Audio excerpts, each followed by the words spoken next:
बरसों से बंद चर्च के बाहर एक कुत्ता तेजी से भौंक रहा था।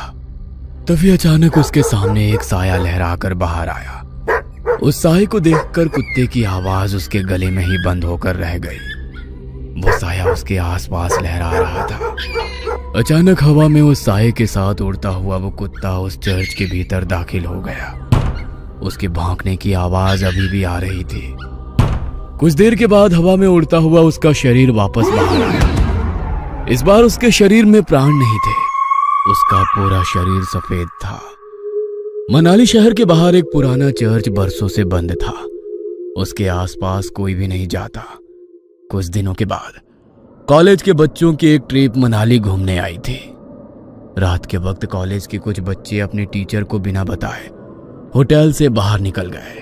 अरे यार, ये लोग तो हमें नर्सरी के बच्चों की तरह ट्रीट कर रहे हैं। ऐसे घूमने में क्या मजा आएगा। और नहीं तो क्या, यहाँ जाना है वहाँ नहीं जाना है, ऐसे करो वैसे करो, खाने का टाइम हो गया, सोने का टाइम हो गया। सोचा था लड़कियों के साथ मौज मस्ती करेंगे, मगर लड़कियों को तो दूसरे होटल में ठहरा दिया। यहाँ अकेले दीवारों के साथ सर फोड़ो। अब होटल से निकलने के बाद क्या करना है बताओ। करना क्या है, चलो ऐसे ही रोड पर घूमेंगे। तीनों दोस्त बातें करते हुए सुनसान सड़क पर चले जा रहे थे।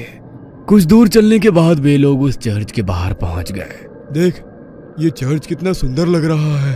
हाँ, सुंदर तो है, मगर ऐसा लग रहा है कोई यहाँ आता जाता नहीं है। शायद कोई पुराना चर्च है। अंदर चलकर देखते हैं। अंदर जाकर? नहीं, अभी रहने देते हैं, कल सुबह आएंगे। अरे कल सुबह? कल तो हमारे साथ प्रोफेसर वगैरह सब रहेंगे। वे लोग हमें खुद से दूर नहीं जाने देंगे। अभी चलते हैं ना, रात या दिन क्या फर्क पड़ता है। हाँ, वैसे भी हम लोगों के पास मोबाइल में टॉर्च तो है। बोरिंग सी ट्रिप में थोड़ा सा एडवेंचर हो जाएगा। मनदीप का मन नहीं था, मगर रोशन और जतिन के कहने पर वो उन लोगों के साथ उस चर्च के भीतर दाखिल हो गया। चर्च के अंदर जगह जगह जाले लगे हुए थे। जैसे ही मोबाइल की लाइट से उस चर्च के भीतर थोड़ी सी रोशनी हुई, चमगादड़ उड़ते हुए चर्च के बाहर निकल गए। लगता है ये बहुत टाइम से बंद है, तभी तो चमगादड़ ने यहाँ पर डेरा जमा लिया। यार, मुझे यहाँ की वाइब्स कुछ ठीक नहीं लग रही है, हम लोग चलते हैं। कहते हुए मनदीप पलटकर दरवाजे से बाहर निकलने वाला था। तभी उसके पैर किसी ने पकड़ लिया। वो जोर से चीखा। क्या हुआ? मेरा पैर किसी ने पकड़ लिया है। हैं? ये क्या कह रहे हो?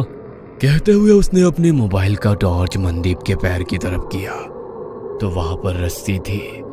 उसे देख दोनों हंसने लगे। तेरा मन नहीं था ना आने का, इसलिए तू रस्सी से भी डर रहा है। कुछ नहीं, अंदर चलकर देख, यहाँ का आर्किटेक्ट कितना अच्छा है। कहते हुए वो उसका हाथ पकड़कर उसे अंदर ले गया। वे तीनों चर्च घूम ही रहे थे कि अचानक चर्च की लाइट जलने बुझने लगी। अरे, यहाँ पर लाइट कैसे आ गई? मुझे कुछ ठीक नहीं लग रहा, हम लोग यहाँ से चलते हैं। कहते हुए वो अपने दोनों दोस्तों के हाथ पकड़कर दरवाजे के पास गया, मगर अचानक ही दरवाजा बंद हो गया। तीनों दरवाजा खोलने की कोशिश कर रहे थे, मगर दरवाजा नहीं खुल रहा था। अरे, ऐसे कैसे हो सकता है? अभी तो ये दरवाजा खुला था।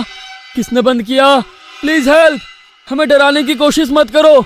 कोई और रास्ता होगा यहाँ से निकलने का, ढूंढकर वहां से निकल जाते हैं। कहते हुए जतिन जैसे ही पलटा, दहशत के कारण उसकी आंखें फटी की फटी रह गई। उसने देखा उसके सामने एक नन खड़ी हुई थी। वो अपनी बड़ी बड़ी लाल आंखों से उन लोगों को घूरने लगी। ये क्या बला है, भागो यहाँ से। जैसे ही मनदीप ने उन लोगों को भागने को कहा, वो नन धुआं बनकर गायब हो गई। हैं? अब ये कहाँ गई? रोशन और मनदीप उसे इधर उधर ढूंढने लगे। तभी अचानक उन्होंने देखा कि जतिन जमीन पर रेंग रहा था। उसकी आंखें नन की तरह ही लाल थी, चेहरा पूरा सफेद और हाथ पैरों की चमड़ी जली हुई। उसे देखकर वे दोनों डर गए और चीखते हुए वहां से बाहर निकलने की कोशिश कर रहे थे, मगर उन्हें चर्च से बाहर निकलने का कोई रास्ता नजर नहीं आ रहा था। दोनों डरकर एक कोने में खड़े थे। जतिन तेजी से छिपकली की तरह रेंगता हुआ उनकी तरफ बढ़ा और उन लोगों को देख अपनी जीभ लपलपाता रहा। कभी जतिन का चेहरा नजर आता तो कभी उस नन का। हमने तुम्हारा क्या बिगाड़ा है? छोड़ दो हमारे दोस्त को, हमें यहाँ से जाने दो प्लीज, हमें यहाँ से जाने दो, हम कभी यहाँ नहीं आएंगे। कहते हुए मनदीप ने उस नन के आगे हाथ जोड़ लिए। नन उसे देख मुस्कुराने लगी। उस नन ने मनदीप का हाथ पकड़कर उसे अपनी ओर खींचने की कोशिश करी, मगर मनदीप के हाथ में गुरुद्वारे का पवित्र कड़ा था।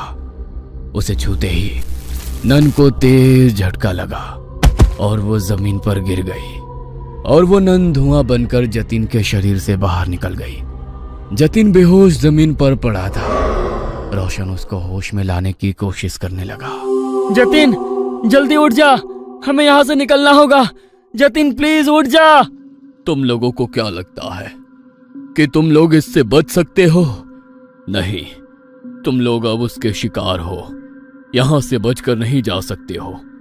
वैसे भी यहां कोई नहीं आता। यहां गलती से कोई जानवर भी आ जाता है तो वो उसे नहीं छोड़ती। फिर तुम लोग तो इंसान हो, तुम लोगों का मरना तय है। मगर ना जाने क्यों मुझे आज ऐसा लग रहा है कुछ अलग होने वाला है। फादर कुछ और कह पाते, उसके पहले ही उसने रोशन का गला पकड़ लिया। उसकी सांसें घूटने लगी। वो कातर नजरों से मनदीप की तरफ देखकर चिल्लाकर बोला, मनदीप चले जाओ यहाँ से, भागो। तुम्हारे पास गुरुद्वारे की पवित्र शक्ति है, ये तुम्हें कुछ नहीं कर सकती है। भाग जाओ। मैं तुमको छोड़कर कहीं नहीं जाऊंगा। मैं कह रहा हूँ ना, तुम चले जाओ यहाँ से, चले जाओ। रोशन बार बार उसे जाने के लिए कह रहा था, मगर नन की पकड़ उसके गले पर तेज हो गई। उसके नाखूनों से उसके गले में गड्ढा हो गया। गले से बहते हुए खून को वो नन जीभ लंबी कर कर चाटने लगी। रोशन छटपटा रहा था। मनदीप को समझ में नहीं आ रहा था कि वो क्या करे। एक और वो नन तो दूसरी तरफ उसके दोस्त। तभी उसके दिमाग में एक विचार आया। उसने अपने हाथ का कड़ा निकाला और एक हाथ में कड़ा और दूसरे हाथ में कृपाण ले वो जोर से बोला, वाहे जी का खालसा, वाहे जी की फतेह। जो बोले सो निहाल, सत श्री अकाल। मनदीप ने वो कड़ा नन के हाथों में डाला और सीने में कृपाण डाली। वो नन छटपटाने लगी। उसने रोशन की गर्दन छोड़ दी। हवा में लहरा रहा रोशन जमीन पर गिर गया। उस नन के सीने से काला गाढ़ा सा अजीब पदार्थ बह रहा था।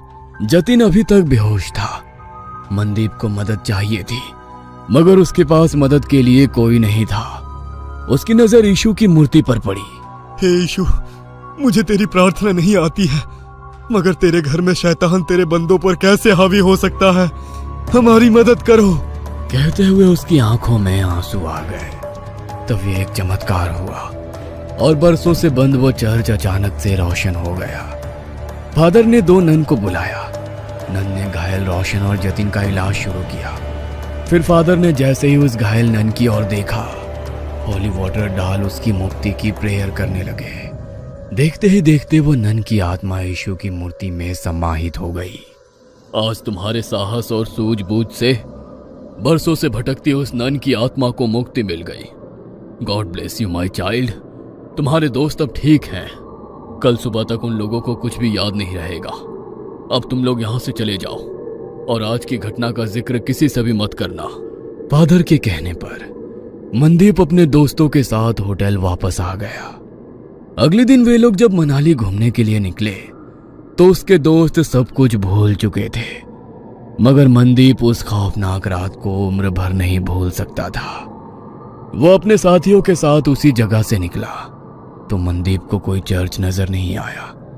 बस दूर खड़े वो फादर उसे देखकर मुस्कुरा रहे थे। उन्होंने उसके ऊपर होली वाटर डाला तो मनदीप भी कल रात की वो बातें भूल गया। मगर मनाली के लोग उन लोगों को कभी भूल नहीं सकते हैं, क्योंकि उनके कारण ही तो उन्हें इविल नन से छुटकारा मिला था। ये कहानी आपको अच्छी लगी हो तो हमें सब्सक्राइब करें, हमारा इंस्टाग्राम और फेसबुक पेज जरूर फॉलो करें।